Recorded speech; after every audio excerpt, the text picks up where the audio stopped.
Labas vakaras.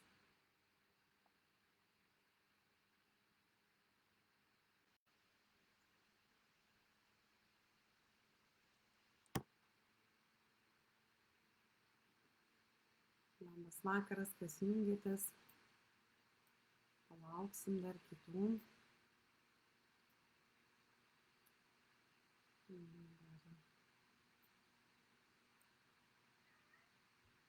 Va, Katinas prisistatė kartu vesti. Pukis mano atėjo. Mano Pukis. Labas vakaras, malonu, kad jungiatės, malonu jūs matyti. Matau pažįstamus veidus. Va, nuo Pukio. Kaip jūsų nuotaikos, kaip jums sekasi, kaip jūs jaučiatės šitoj temoj. Kas turit perdegimo sindromą, parašykit vienetą. Kam tai jau praeitis, parašykite dvejetą. O kas galvojate, kad jisai pareina, parašykite trejetą. Ir kažkas iš jūsų galbūt jungiasi šiandien pirmą kartą. Pirmą dalį praleidote, tai turėkite omeny, kad grupėje yra pirma dalis ir jūs galėsite visada ją išklausyti, pasižiūrėti. Šiandien yra antra dalis, šiandien yra pratęsimas. Matau visokių čia jūsų ir vienetų, ir trejetukų. Jo, viskas aišku, gerai.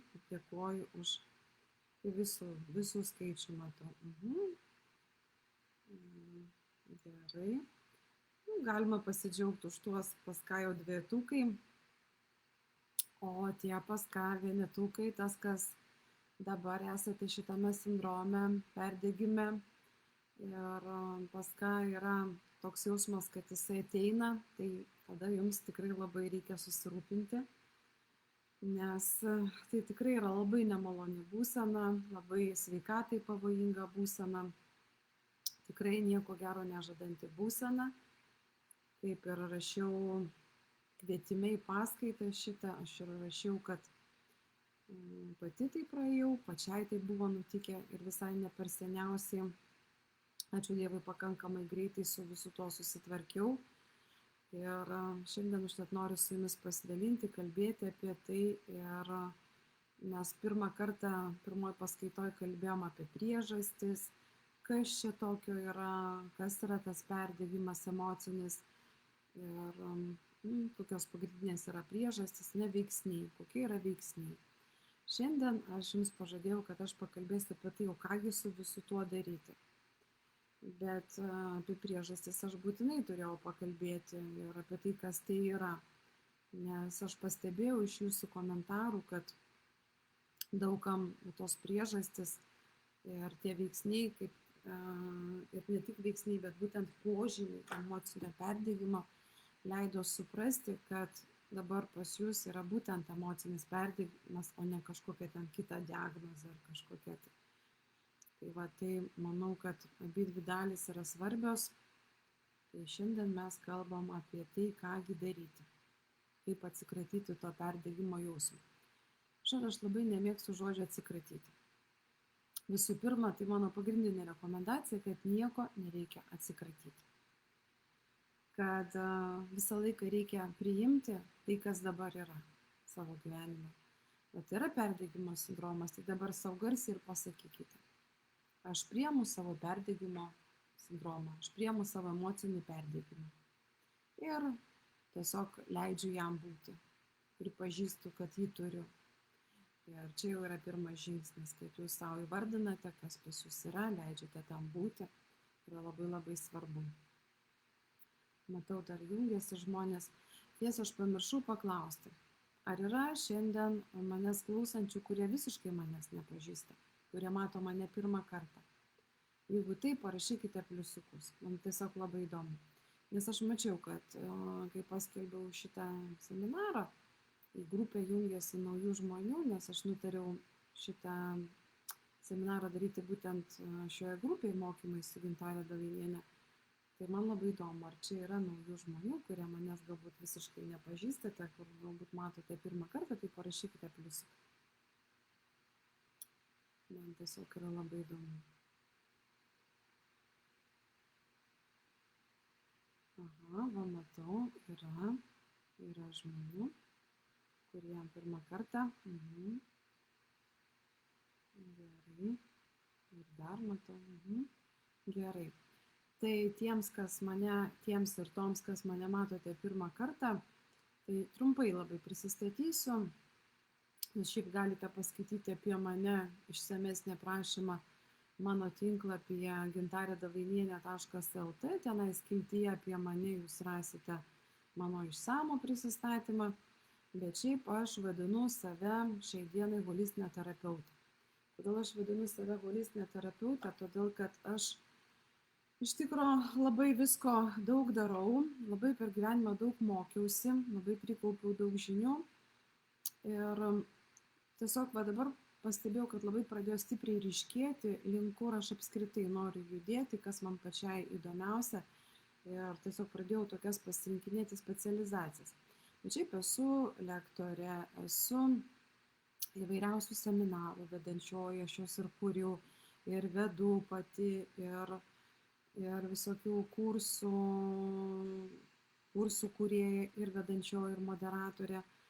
Taip pat esu rašytoja, knygos Svajonę paversk tikrove autorė. Ir esu numerologė, esu regresologė. Dabar bandysiu prisiminti visas savo regalijas, bet aš gal tiesiog jų nevardinsiu, tikrai paskaitysite, bet iš tikro pastaruoju metu visas mano labai didelis dėmesys yra būtent psichoterapijai ir psichosomatikai ir aš esu. Tai yra mano specializacija, būtent intensyvi patyriminė dinaminė psichoterapija. Esu būtent šitos srities specialistė, nors mokiausi ir geštalto, bet tai buvo mano bazinės žinios, aš po to į geštalto psichoterapiją gilinausi savarankiškai, mokiausi. Tai, bet vis vien, būtent IPDP šita sritis, tai yra mano pagrindinė bazinė, kurią aš esu orientuota, man labai patinka, nes tai yra labai stipriai dirbama su emocijomis ir dar mano specializacija yra būtent vaikystės psichotraumos. Tai va čia irgi man yra taip įdomu ir aš esu tas žmogus, kuris, jeigu jūs turite kažkokią tai problemą, kažkokį dabar vidinį klausimą, tai jeigu jūs į mane kreiptumėtės, aš vis vien taip kažkaip jūs priveščiau į tas šaknis ir nuveščiau jūs jūsų vaikystę, jūsų santykius su tėvais, neišspręstus arba ten su kitais užsiauginusiais žmonėmis ir jūsų sistemą. Dar aš esu taip pat ir konsteliatorė, aš konsteliacijų dabar mokausi jau ne vienerius metus ir man labai patinka būtent gilintis į geno kodą, į giminės sistemas ir viską dar su tuo sieju. Ir dar vienas sritis, kuri labai domina, tai yra psichosomatika, šiuolaikinė psichosomatika. Tai va čia tos sritis man dabar svarbiausios, pagrindinės ir su jomis daugiausiai dirbu. Individualiai konsultuoju žmonės jau 6 metai, būtent per šitas sritis. Numerologiją jau konsultuoju 13 metų, darau tokias likimo matricas. Ir dar viena mano mylimiausių sričių, tai yra patyriminės kelionės, terapinės kelionės. Ir galbūt jūs tikrai matote pastaruoju metu, aš daug skelbiu kelionių ir jūs tada turbūt galvojate, kaip čia Davainienė dabar skelbia kelionės, jos yra nesusijusios su mokymais, susijusios dar ir kaip, nes kelionių metu ir vyksta mokymai, terapijos, psichoterapija, grupinis ten ir coachingas ir kas tik tai nori, žodžiu. Tai va, tai tikrai kviečiu, jeigu norite pasimokyti kitaip, jeigu jums nusibodo jau būtent toks formatas online, knygos ir taip toliau, tai kviečiu į kelionę, ten žinokit, tikrai labai viskas fainai tikrai vyksta. Tai va, tai dabar grįžtam prie temos, prie perdegimo jausmo, bet dėl ko aš dabar pasakiau, net ir pavyzdžiui apie tas savo keliones, nežinokit, kas įdomiausia, kad būtent kai pas mane buvo labai stiprus perdegimo jausmas, čia iš tos serijos, ką reikia daryti, aš pirmiausia atsisėdu ir paklausiu, Gintarė, o kas tau šiai dienai yra įdomiausia daryti? Kuri tau veikla yra įdomiausia? Kur tavo akis dar žiba? ką tu nori veikti, ką tu nori daryti. Tai kaip jūs galvojat, kuri sritis buvo pirmiausiai? Tai žinoma, kad kelionės ir va būtent jos man yra ta tokia grandis, kur mano veiklų grandis, kur man kelia tokį didelį entuziazmą. Aš esu užkietėjusi tokia, apsigimusi keliautoja, aš be kelionių negaliu gyventi, be Italijos negaliu gyventi. Ir taip pat dar kitas rytis, tai būtent psichoterapija ir psichosomatika, tai irgi tos rytis, kur man yra labai labai įdomios, kur aš tokį jaučiu kaip detektyvo vaidmenį. Aš supratau, kas man ten yra įdomu. Aš supratau, kad man labai patinka būti detektyvu. Kad kai ateina žmogus pas mane su problema ir sako, va, aš turiu ir tokią problemą, jūs neįsivaizduojat, koks man yra malonumas atkapstyti to žmogaus problemos šaknį. Tai yra padėti jam atkapstyti, nes aš be žmogaus, be kliento aš negaliu to padaryti. Man vis vien reikia jo pagalbos, aš turiu žinoti jo istoriją, jo įvykius, jo santykius ir taip toliau. Tai va, taip. Ir jeigu jūs ateitumėt pas mane, pavyzdžiui, konsultaciją su perdegimo jausmu, su šito perdegimo emociniu, tai aš irgi pirmiausiai ieškočiau šaknies. Nes kitaip neįmanoma išspręsti nei vienos problemos. Reikia ieškoti šaknies, kaip mes ją sukūrėme, nuo ko tai prasidėjo, kaip tai atsirado, kiek laiko aš jau tame esu, ar tai pasikartoja, ar tai dažnas reikalas, ar tai pirmą kartą mano gyvenime. Tai va, tai žodžiu, pirmiausia, ieškomos šaknys, priežastys. Tai o kas sukūrė šitas pasekmes? Nes jūsų perdegimo jausmas tai yra jūsų jau pasekmė. Ir jam turėjo būti priežastys. Tai va, kalbant apie tai, ką daryti, reikia ieškoti priežasčių, kurios sukūrė šitas pasekmes. Tai vėl čia tada galima pagalvoti jau, kalbėti apie priežasties pasekmės dėsnį, apie taip vadinamą karmos dėsnį galbūt, nes kiekviena pasekmė turi savo priežastį. Ir jeigu jūs dabar esate tenai, perdegimo jausme, tai faktas, kad buvo veiksniai, kurie tai sukūrė. Ir tie veiksniai gali būti labai labai gilūs. Atsimenat, kaip ir kalbėjau pirmoji paskaitoje, kad tai gali būti susijęs su visa jūsų giminės istorija, su jūsų ten tėvais, seneliais, proseneliais, netgi iki tokio lygio, kad jūs galbūt atkartojate kažkokių tai žmonių, būtent kažkokių tai žmonių irgi karmą. Klausėte, kas daugiau vyksta kelionių metu, mokymai ir pažinimas šalies, kodėl mokymosi reikia kitoje šalyje, o ne ten, kur tavo. Rūta, aš atsakysiu jums į šitą klausimą paskaitos pabaigoje, gerai, nes aš dabar nenoriu nusimušti nuo temos, aš viską paaiškinsiu. Visam tam yra labai paprasti paaiškinimai ir aš tikrai jums paaiškinsiu. Ir visiems kitiems, jeigu įdomu šitas klausimas, tai jūs tai išgirsite pačiam gale. Dabar aš tiesiog noriu keliauti toliau ir visų paprašysiu, kad jeigu norite užduoti klausimą, tai uždavinėkite jį pabaigoje. Nebent tai bus labai stipriai būtent iš temos, bet vis vien pasilaikykite klausimą, užsirašykite, kad nepamirštumėte ir užduokite jį pabaigoje. Taigi, kalbant toliau, aš pirmiausiai vėlgi jūs noriu sugrąžinti vis tik tai prie dėsnių, prie visatos dėsnių. Ir kitas labai svarbus dėsnis yra būtent balanso dėsnis, tai yra pusiausvyros dėsnis. Tai jūsų šitas perdegimo jausmas, šitas emocinis perdegimas, tai žinokit, jau yra, kaip ir sakiau, pasekmė ir tai yra būtent balanso nebuvime jūsų gyvenime. Tai vienas dalykas, taip, jūs kažkur išsibalansavote. Nes visą laiką, kada nėra balanso, kada kažko yra mūsų gyvenime per daug, pavyzdžiui, darbo per daug, jūs persidirbote, pervargote, nėra balanso, taip, faktas, kad iš to atsiras kažkokios tai pasekmės. Dabar dar tas visatos pusiausvyros principas kalba apie tai, kad visą laiką mes esame vedami į atstatomą tokį taip vadinamą balansą, į pusiausvyrą. Jeigu mes pervargom, persidirbom, jeigu pas mus yra ten perfekcionizmas kažkoks, jeigu mes negalim nedirbti, negalim nesimokyti, negalim kažko nesitvarkyti, kažkam nevadovauti, kažkur ten kažko tai nedaryti, tai visata Mūsų per tokius dalykus, per tą patį perdegimą, per tas, kas prasideda per tuos visus požymius, netgi per ligą, mus tarsi nori sugrąžinti į tą pusiausvyrą, į balansą. Mums sako, apsiramink, nustok, nedaryk to, nes tu jau kažkur tai peržengiai lazdą, tu kažkur jau persistengiai. Tai turėkite omeny, kad jeigu jūs ir toliau nepaisysite savęs, nepaisysite savo poilsio režimo, neklausysite savo kūno, savo norų, nepaisysite savo emocijų, nepažinsite savo emocijų ir panašiai, tai jūs vis vien tas pusiausvyros principas jūs blokš į poilsį ir jūs nenorit turėsite save sustabdyti ir susimastyti, ką savo gyvenime darote ne taip. Ir kalbėsiu šiandien apie tos būdus, kurie gali padėti jums esant šitai būklei. Tai pirmiausia, ką aš vis tik, kaip ir sakiau, rekomenduoju bandyti suprasti savo perdegimo priežastis. Tai priežastis pirmoji daly. Jūs dar kartą išanalizuokite ir pasižiūrėkite, pagalvokite, kaip tai, kokios galėjo būti priežastis. Atsisėskite, ramiai, susikaupkite ir susirašykite savo pagrindinės veiklas. Tada įsivertinkite, pavyzdžiui, kur jūs per daug savęs atiduodate, taip? Arba kurios iš jų jums kelia didžiausią diskomfortą, kur jums yra nemaloniausia.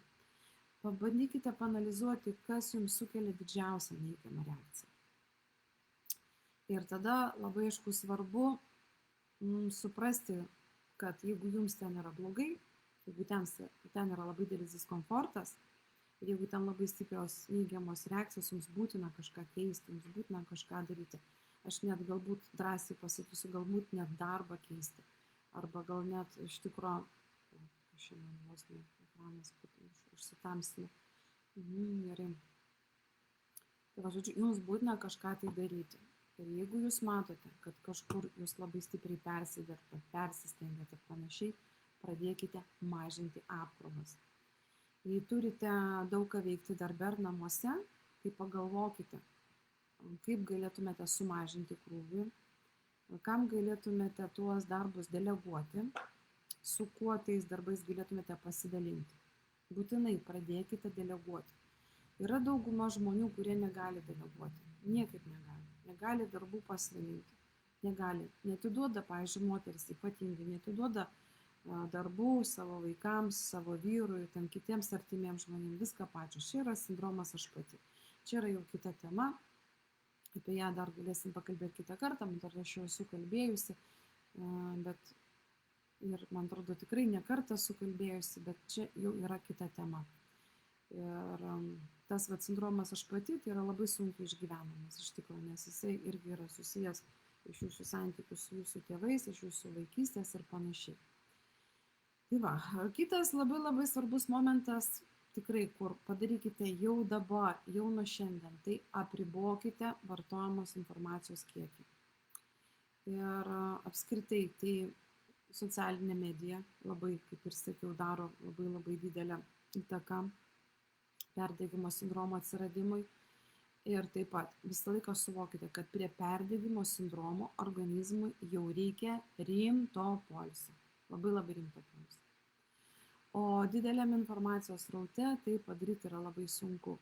Ir tas poilsis turi būti be telefono, televizoriaus ar kompiuterio. Suprantate, tai yra atsijungti, kai jūs atsijungiate.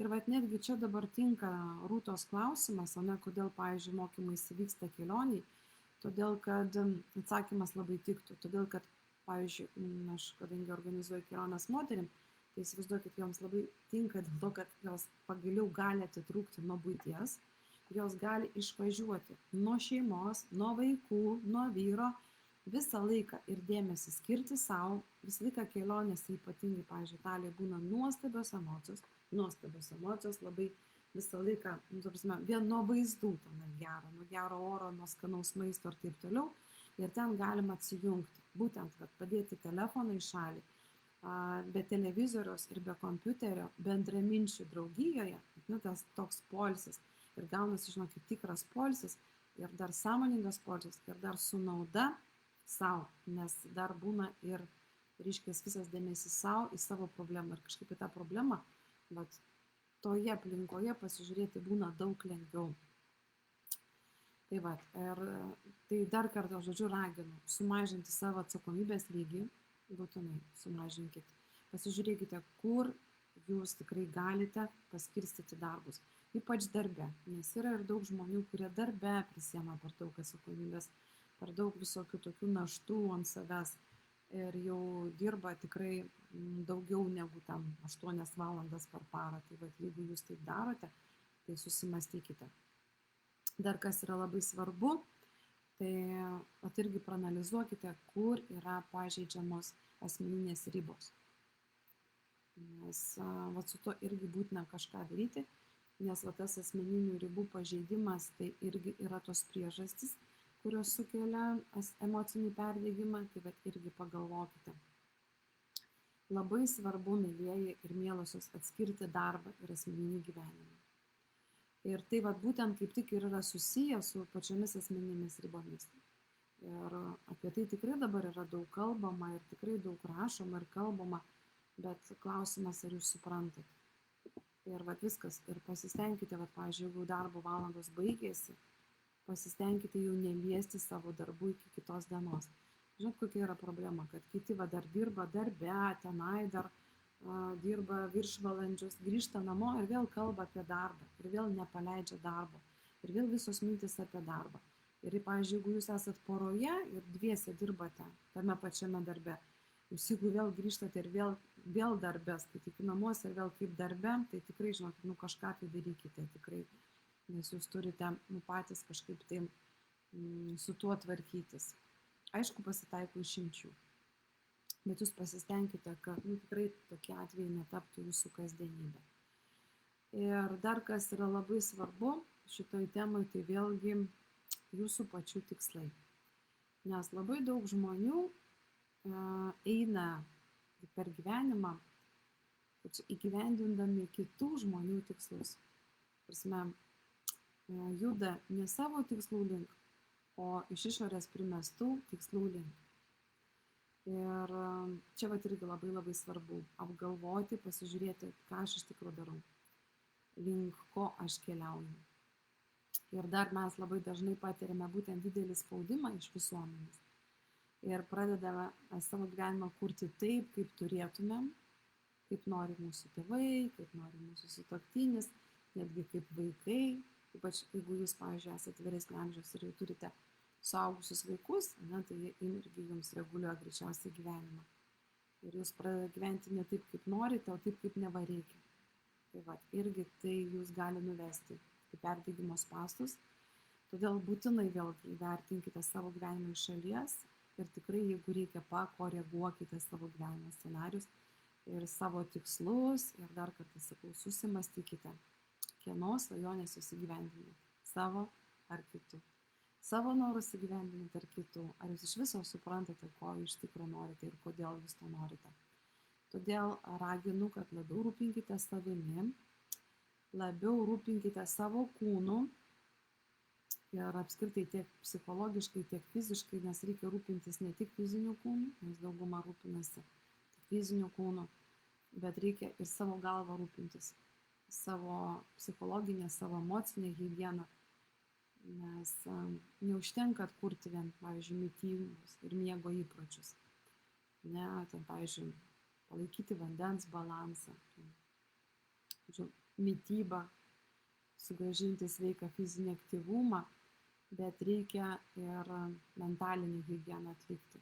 Reikia dirbti su savo psichotraumomis, su savo tom negatyviom patirtim, su negatyviom emocijom, su tais įvykiais traumatiniais, kurie jums po šiai dienai neduoda ramybės, su atleidimu, nes žmonės labai yra daug prikaupę nuoskaudų ir daug neigiamų minčių galvoj, suka neigiamas mintis.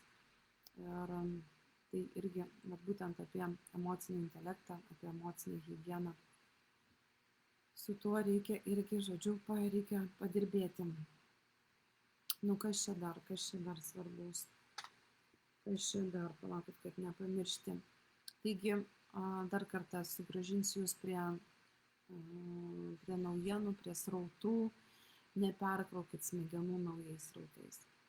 Ir dauguma žmonių ieško ištisai naujienų, skaito ten laikraščių, žiūri televizorius ir panašiai. Žinokit, aš turiu namuose televizorių, bet aš jo praktiškai nežiūriu. Taip, kažkur kažką paskaitau, paklausau, bet žinot, ką aš supratau, kad jeigu įvyksta kažkas svarbaus ir man tai yra svarbu žinoti, aš visą laiką vis tiek apie tai sužinau. Ir taip, aišku, stengiuosi, kaip čia pasakyti, neatsilikti, pasidomiu, bet vis vien supratau, ką man reikia žinoti, aš viską sužinau. Iš tikrųjų, kas svarbiausia, man ta informacija ateina. Ir dar labai svarbu to nedaryti prieš miegą, nes dauguma atsigula, pasiema telefoną į rankas ir tenai per srautus, per informacinius srautus, per socialinės medijas, kas nutiko. O atkreipkite dėmesį socialinėse medijose, kas yra skelbiama. Dažniausiai yra negatyvios naujienos. Jūs tada sustresuojate, susinervinate ir nebegalite po to užmygti, po to ten piešiate filmus ir tuo labiau nežiūrėkite prieš naktį ten jokių siaubiakų, jokių kažkokių ten detektyvų, kur šaudo gaudo, kur apie karą ar dar kažkur, nes suprantat, jūsų psichika, jinai viską tą vis vien, žinokit, priema, labai viską tiesiogiai, jums atrodo, kad jūs esate labai ten ištvermingas, tiksliau toksai tvarus ir nieko jums ten maždaug neveikia, nieko panašaus. Ir per sapnus jūs po to tai galite pajausti ir apskritai per jūsų visas emocinės reakcijas ir taip toliau. Tai ką darom? Dar aš labai rekomenduoju įtraukti kažkokius tai raminančius pomėgius. Ir ypač rankom labai tinka. Rankom, pirštais kažką daryti. Kažkokius dirbinius moterims, ten pavyzdžiui, koks nors siuvinėjimas, mezgimas, vyram vėlgi kažkokie tai irgi kažkas tai rankų darbas, piešimas labai labai gerai. Taip pat skaitimas, bet jau skaitykite tokią kokią nors lengvesnę literatūrą, ypač prieš miegą. Neskaitykite tas, kas, ta prasme, emociškai labai stipriai paveikia. Pavyzdžiui, ten kažkokios tai meditacijos labai tinka, mantrų kažkoks dainavimas, klausimas, apskritai dainavimas. Ir tai padės jums dar tokiu būdu, kad paįvairins ir jūsų kasdienybę, bet taip pat padės nervų sistemą atsikratyti įtampos. Ir galbūt kas žino, galbūt tas pomėgis netgi peraugs į kažkokią tai veiklą mylimą. Aš, pavyzdžiui, dabar, žinokit, mezgu. Labai daug metų nemezgiau, o dabar kažkaip tai prisiminiau, kad mezgimas labai man kažkada patiko. Ir aš dabar vakarais prieš miegą, žinokit, atsisėdu ir mezgu, pasileidžiu kažkokią tai malonę muziką ausiai. Ir mezgu. Tai va, o ką jūs darot vakarais? Ką mėgstat? Parašykit, pasidalinkit, prašau. Ką mėgstate daryti? Kas pas jūs iš tokių raminančių, kaip aš sakau, pomėgių? Gal kažkas vaikščiot? Man labai patinka vaikščiot. Aš labai daug vaikštau, ypač gamtoj stengiuosi. Ne po Akropolį ar po parduotuvės, bet gamtoj, prie upės, prie ežero, prie jūros, nežinau, kur bebūnu, visur vaikštau. Ir ką jūs veikiate? Kuo užsiemat? Galbūt kažkas joga, kažkas kažkokiam tai.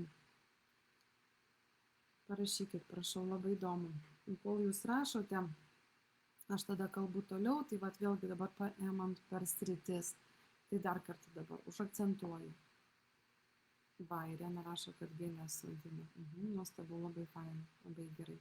Sodo darbai, visokie žemės darbai labai tinka, tikrai labai labai ramina. Šaunu, nuostabu, dėkui, kad priminė, buvau apie tai pamiršus, nes pati tokia, žinot, ne sodininkė, ne daržininkė, kažkaip namuose tai gėlių prisisodinus, bet šiaip jo, kažkas skaito. Tai gyvenimo būdas, tai dar kartą subalansuota mityba, būtinai miegas yra labai svarbu. Ir tikrai pakankamai išsimiegoti. Ir būtinai stenkitės normalizuoti savo dienos grafiką, savo darbo grafiką. Tai, žodžiu, rutina. Kažkokios tai rutininės užduotis labai puikiai tinka žeminimui, kai mes patiriame stresą. Ir jos dažnai mums suprantamos, tokios, kaip savaime suprantamos, o mums iš tikrųjų labai padeda išlaikyti veiklą perdegimo akivaizdoje. Žinokit, mūsų smegenys, mūsų protas labiausiai pailsi, geriausiai pailsi, kad būtent darant va tuos rutininius darbus.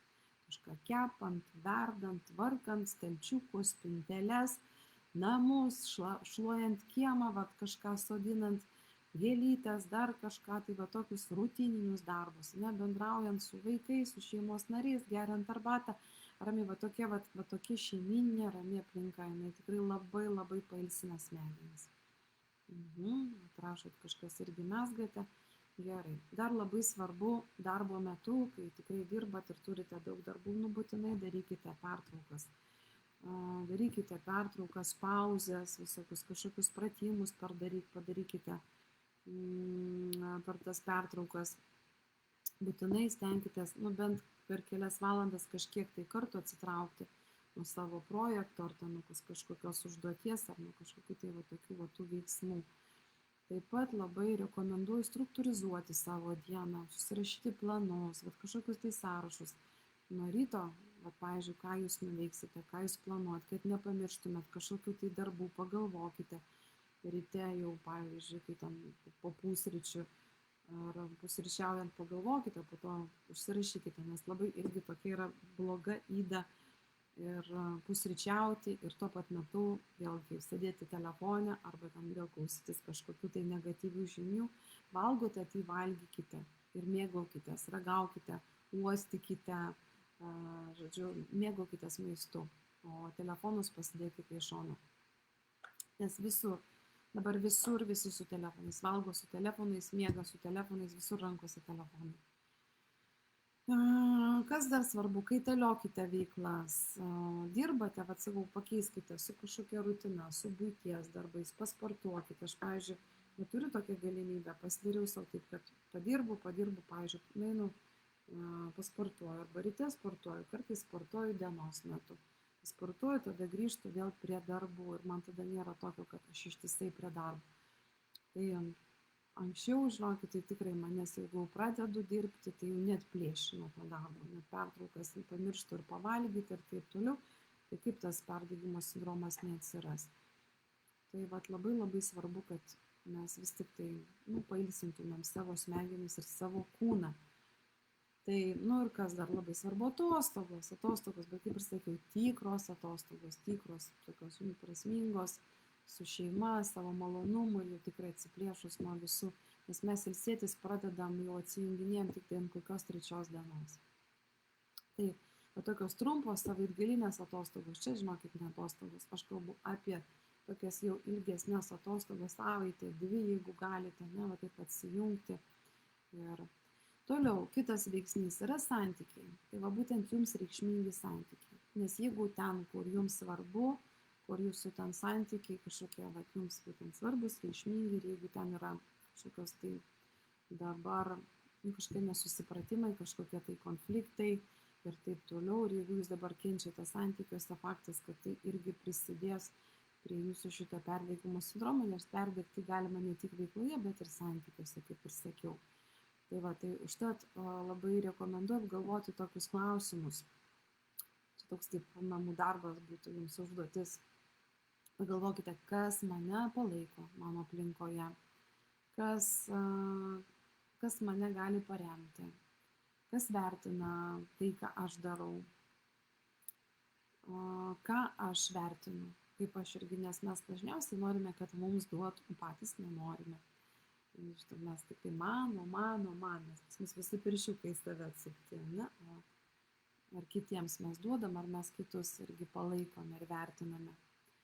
Taip, koks dar galėtų būti klausimas, kaip aš galiu labiau jaustis susijęs su kitais žmonėmis, kaip aš galėčiau išreikšti savo emocijas, tiek teigiamas, tiek neigiamas emocijas, kaip aš saugiai galėčiau išreikšti, kaip aš galėčiau parodyti savo artimam ir savo svarbiam žmogui meilę, empatiją. Ar jam dabar reikia, pagalvokite, susimastykite. Tai ir čia irgi labai labai svarbu. Taip pat kūno kontaktas labai mažina stresą, tiek su žmonėmis, tiek su gyvūnais, apsikabinimai, paglostymai, nugarytės pakasimai.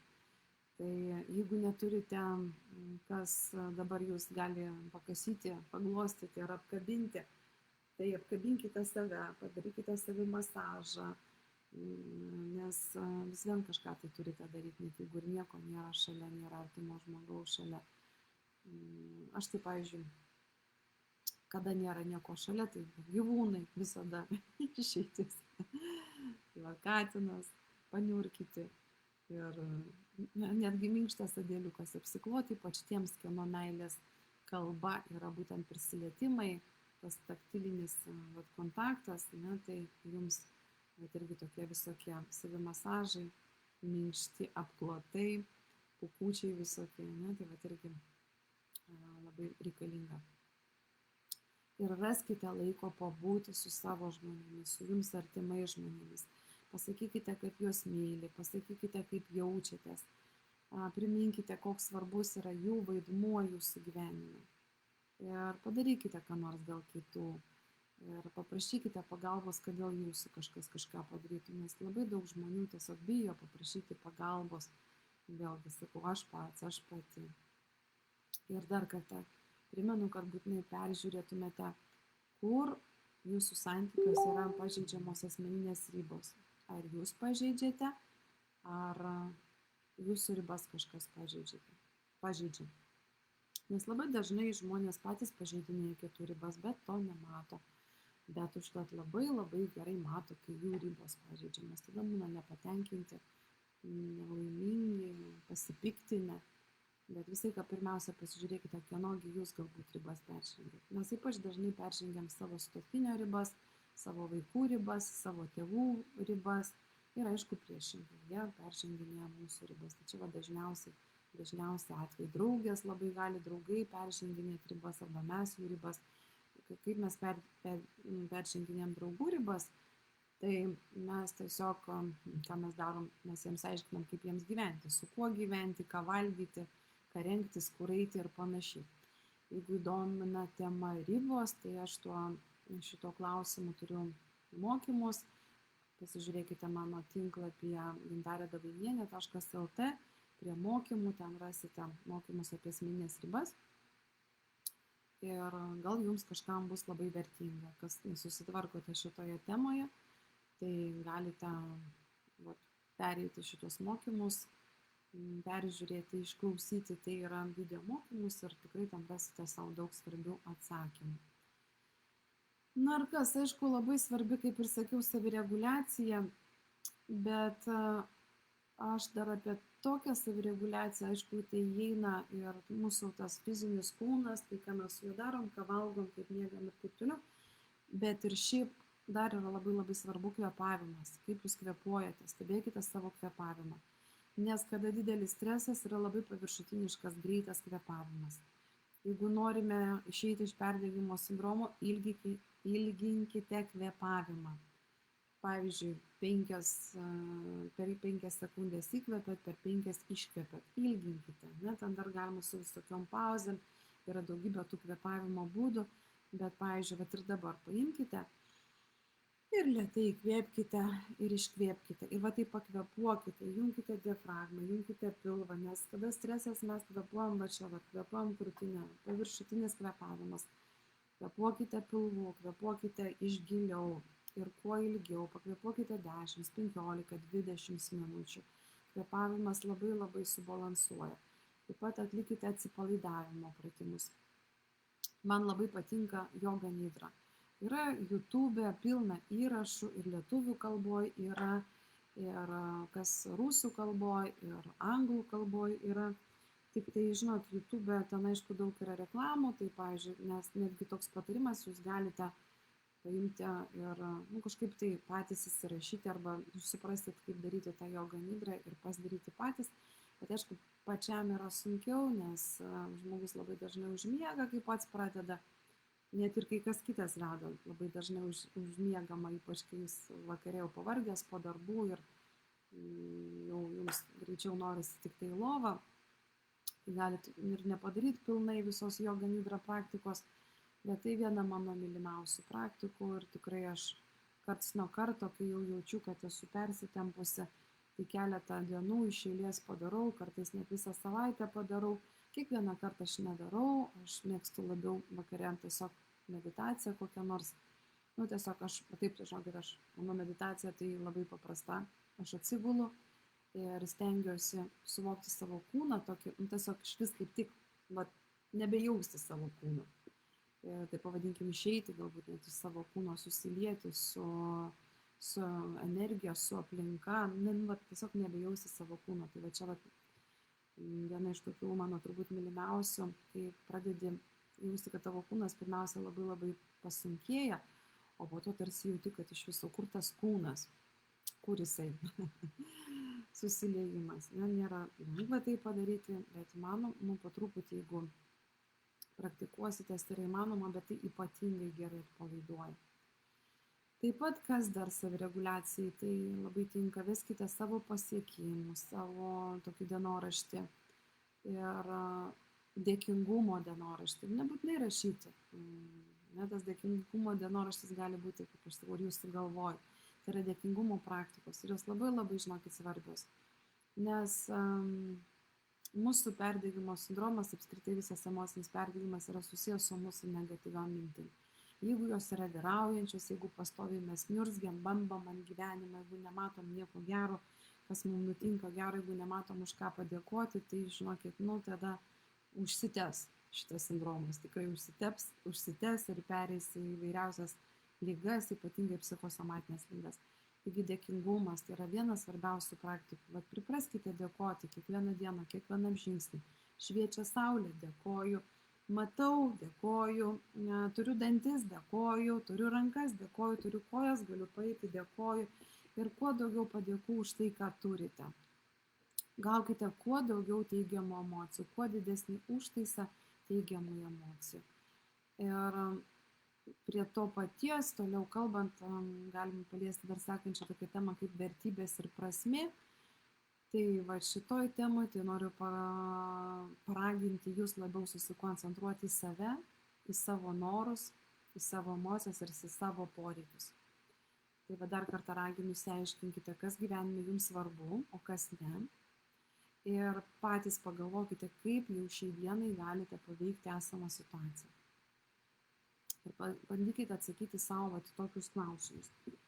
Taip, atsakykite į klausimą, kodėl aš darau tai, ką darau, kokiu žmogumi noriu būti savo, pavyzdžiui, veikloje, kažkokioje tai situacijoje ar savo gyvenime, kuo aš iš tikro noriu būti, ko aš siekiu, link ko aš einu.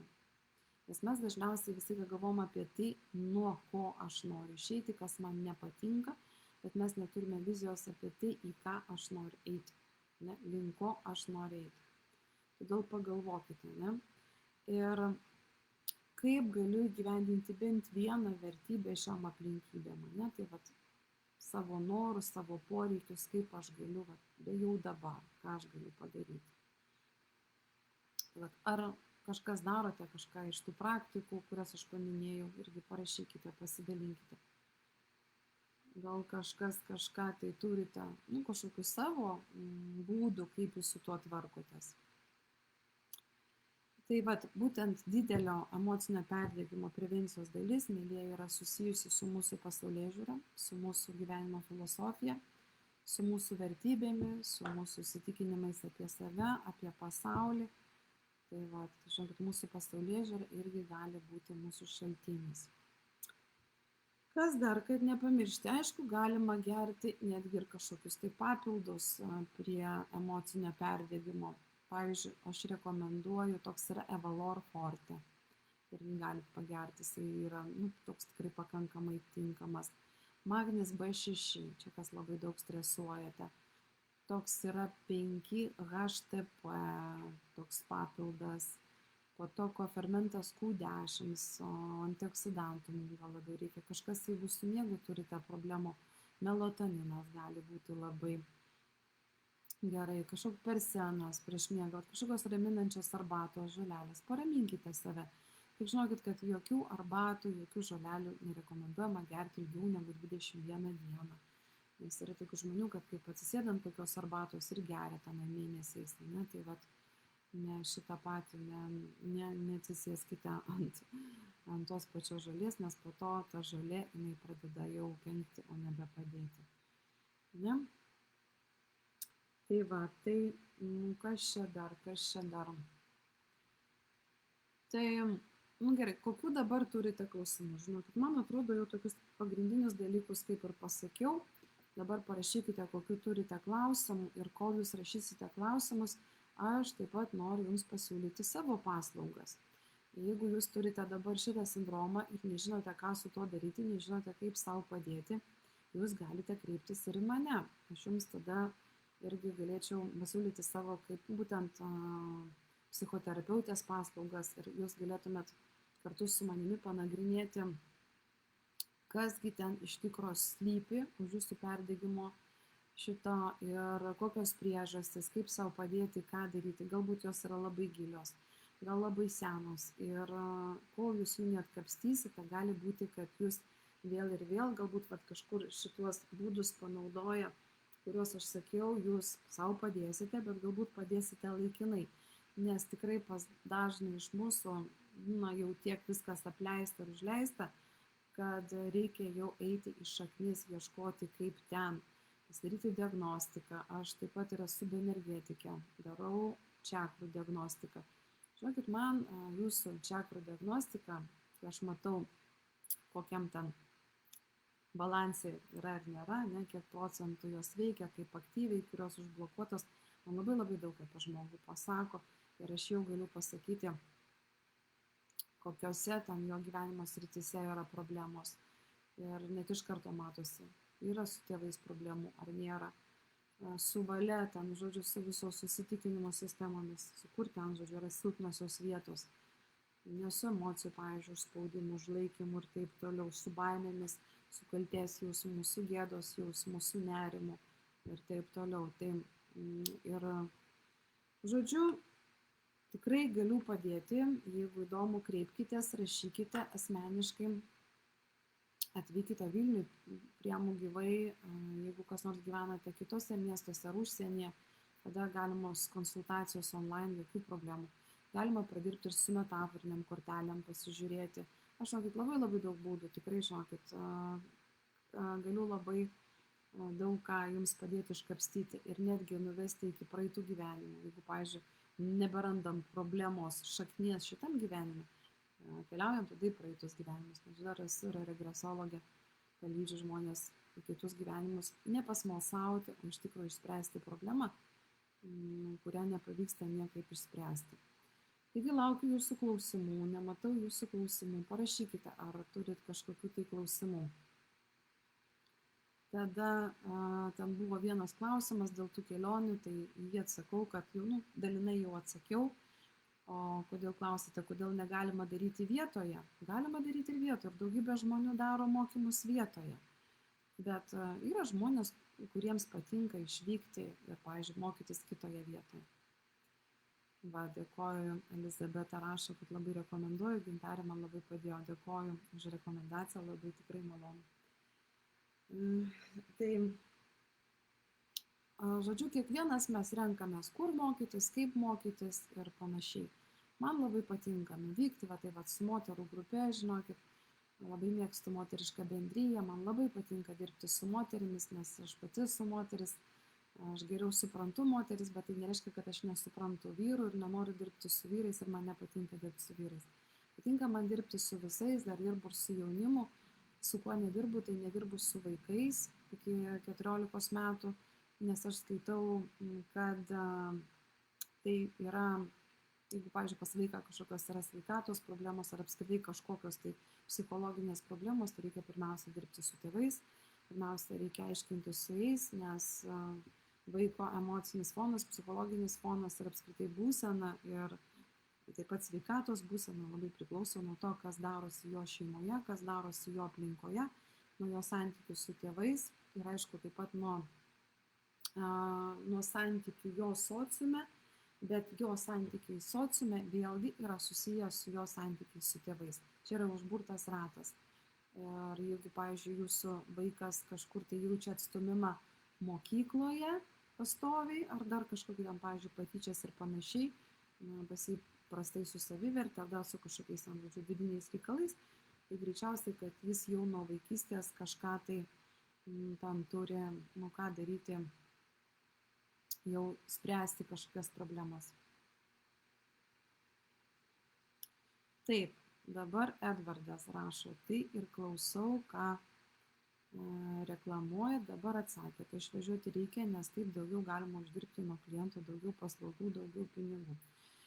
Gerbiu kiekvieno nuomonę, rašykite, ką galvojate, man žinokite, kiekvienas dirbam savo darbus, kiekvienam rūpi.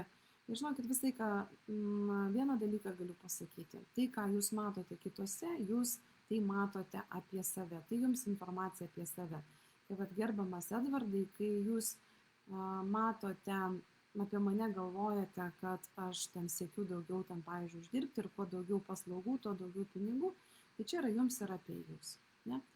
Faktas, aš, pavyzdžiui, tikrai neneigiu to, kad aš noriu uždirbti, tai kam tada, suprantat, kokia prasmė dirbti ir nieko neuždirbti, visi mes norim uždirbti, visi mes norime valgyti, taip, visi norim valgyti ir turėti pinigų. Ir kiekvienas uždirbama savo keliu.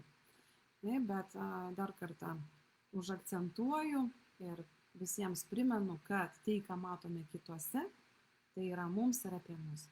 Ir ne kitaip. Jeigu, pavyzdžiui, kažkam dabar aš keliu didelį susierzinimą, kažkokį tai nemalonumą, nepatinku, tai vat jūs imkite savęs ir paklauskite, kas erzina manyje, ne, kas dabar vat nerezonuoja su manim, kuo piktinatės ir panašiai, tai vat aš jums šiuo momentu, reiškia, iškeliu jums jūsų pačių šešėlinę pusę. Jūs matote manyje save. O tie, kas dabar klausote ir žiūrite, ir jums viskas patinka ir rezonuoja, ir jūs matote irgi savo pusę, irgi matote save, tai aš irgi jums atsiliepiu, ta prasme, į jūs. Tai va, tai aš laukiu klausimų. Jūs paklauskite, kas norit, ką nors dar, nes aš tikrai, manau, pasidalinau nemažai būdų, kaip savo padėti. Ir taip reklamuoju save, normalu, nes aš irgi galiu jums padėti. Ir galiu padėti greičiau susitvarkyti negu jūs patys. Nes aš pati per tai perėjau. Visų pirma, aš esu specialistė tam tikrų sričių ir tikrai galiu padėti. Ir taip, tų metodų daugybė įvairiausių, galima net dailės terapijos metodus naudoti. Ir tai naudoju, netgi taro analizę irgi naudoju. Žiūrėjau, priklausomai nuo kliento, priklausomai nuo to, ko jisai nori, kuo jisai tiki, kokia jo pasaulėžiūra, kaip jisai žiūri į kokius dalykus, kaip jam yra pačiam patogiau ir panašiai. Toliau, jeigu žmogus rašo, Alma, jeigu žmogus mėgsta ir geba dirbti savo darbą, normalu, kad gauna atlygį, svarbu, kad atlygis ir paslauga būtų adekvatus vienas kitam. Ir čia, žinokit, ir vėlgi taip svarbu, bet vėlgi kiekvienam juk savo. Ne? Kiekvienas mes turime savo skalę, savo vertinimo skalę, savo savivertės ir savo ribas ir panašiai. Ne? Ir kiekvienas mes. Tai aš laukiu jūsų klausimų. Tai ar bus klausimų, mėlieji, klauskite drąsiau, ar viskas aišku, ar dar kažkokiu tai turite klausimų. Nes iš pagrindą tą, ką pasakyti norėjau, aš jau pasakiau. Ir taip, toliau rašot, palaukit. Kaip elgtis, palaukit.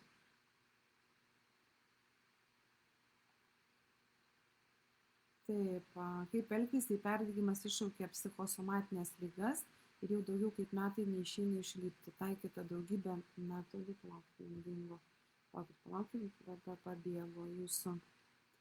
Bet nei vienas žymiai nepadėjo. Tai reikia ieškoti priežasčių, nes psichosomatikos lygos, kaip ir jau minėjau, sakiau, jos turi savo trigerius, savo priežastis. Reikia ieškoti priežasčių, tų šaknų, nuo ko prasidėjo, nuo kokių įvykių prasidėjo jūsų tos lygos psichosomatinės. Ir pagal tai galima atkapstyti, kas tenai buvo, surasti tą trigerį ir tada ieškoti to trigerio šaknų, nuo ko tai prasidėjo. Aš tai darau tas būtent praktikas, sesijas, padedu žmogui atkapstyti jo simptomo priežastis, nuo kur tai įvyko, bet būtent psichologinės ir dvasinės priežastis, emocinės. ne tas fizinės, ne, nes aš būtent dirbu su emocijomis ir su simptomu. Tai va, tai galiu padėti, prašom, kreipkite su malonumu, tikrai bandysiu jums pasikapstyti. Dabar Elizabeta klausė, Gintarė, ar skaitai ateitį su sielos matrica? Taip, skaitau. Skaitau, sudarinėju prognostiką metams, galiu pasakyti, bet žinot, ne taip, kad ten detaliai įvykius, kas bus jūsų gyvenime, bet sudarau pagal jūsų gimimo datą prognostiką metams. Galima dienai sudaryti, galima mėnesiui, nuo gimtadienio iki gimtadienio, nuo naujų metų, bet visiems metams. Galiu pasakyti, kokios tendencijos, kas jūsų laukia, smulkiai surašyti, ne, taip, nu, pagal jūsų gimimo datą. Bet aišku, žinot, tie visi įvykiai, bet konkrečiai ten, pavyzdžiui, susitiksiu su tuo, vyksiu ten ir ten, nebus taip. Bet bus maždaug kryptis, kad galimos labai, pavyzdžiui, dažnos kelionės į užsienį, ar galimos sutikti, pavyzdžiui, partneriai, galima tais metais, arba ten, pavyzdžiui, veikloje su pinigais labai gerai, arba kaip tik bus kažkokios pamokos, dvasiniai egzaminai ir taip toliau. Galima ir daugiau ir metams, bet jeigu pagal numerologiją, tada, žinokit, tai yra labai daug didelis darbas, labai daug reikia aprašinėti, žiūrėti, bet galima daro analizę daryti ir pasižiūrėti, kokios tenai prognozės. Tai va. Dar ar turite klausimų, dar kažkokiu tai? Ar turite dar klausimų apie emocinį perdegimą? Ar kažką tai apie tai, kuo aš galiu būti naudinga jums pasitarnauti ir padėti? Visos mano konsultacijos, nu kaip, net ne visos, žinokit, visas aprašymus rasite mano tinklapyje gintarėdavainienė.lt ir ten ir numerologinės, ir terapinės konsultacijos surašytos. Aš dar ne viską spėjau prašyti, pavyzdžiui, būtent psichosomatikos konsultacija, dar neįdėta, neprašyta, niekaip neturiu kada, vis, žodžiu, bet aš jas vedu tokias. Tai gerai, tada, mėlyjeji, matau, klausimų daugiau nėra. Linkiu jums tada visiems gero likusio vakaro. Linkiu, kad šitas jūsų perdegimo sindromas greičiau jūs paliktų. Ir dar kartą primenu, atsimenat, kaip pradžioje sakiau, nereikia nieko norėti atsikratyti. Nes kažkas iš jūsų dabar turbūt žiūrit ir galvojat, oi, kaip jo dabar čia atsikratyti. Nereikia atsikratyti, jį reikia priimti, su juo reikia susigyventi, jį padėkoti jam, kad jisai atėjo ir kažką tai nori jums parodyti, kažką reikšmingo, svarbaus jūsų gyvenime. Jūs pagaliau sustabdyti, apmastyti savo veiklą, savo santykius, apgalvoti, kaip su kūnu dabar, ką reikia daryti, galbūt jam dabar tam kūnui reikia didesnio dėmesio, ar jūsų protui reikia poilsio, ar dar kažkas. Jums dabar yra labai svarbu ir reikalinga. Nes kiekviena problema, kiekviena liga yra mums apie tai, kad mes kažkur perlenkiam lazdą. Kažkur nesusitvarkomi, išėjome iš balansos. Ir visata mus veda į pusiausvyros principą. Jis mums šaukia ir rodo, kad sustok, atsipalaiduok, pailsėk, grįžk prie savo vertybių, prie savo norų, prie savo artimų žmonių, parodyk meilę, parodyk empatiją, parodyk dėmesį. Ne tik tai kitiem, bet ir savo. Ir jeigu tokiu principu mes gyvensim, jeigu eisim į tą pusiausvyrą, į balansą, mes tikrai neturėsime šitą perdegimą. Tai, mėlyjeji, tai dėkui visiems už dėmesį ir ką, tada iki kitų kartų, stebėkite, žiūrėkite reklamą, tikrai kalbėsiu dabar vėl, kadangi perdegimo sindromas praėjo, tai dar vesiu aš tų visokių renginių, laivų, junkitės, klausykite, dalinkitės ir kvieskite draugus, nes tikrai galbūt kažkam šitą temą yra naudinga ir svarbi. Tai gero likusio vakaro visiems.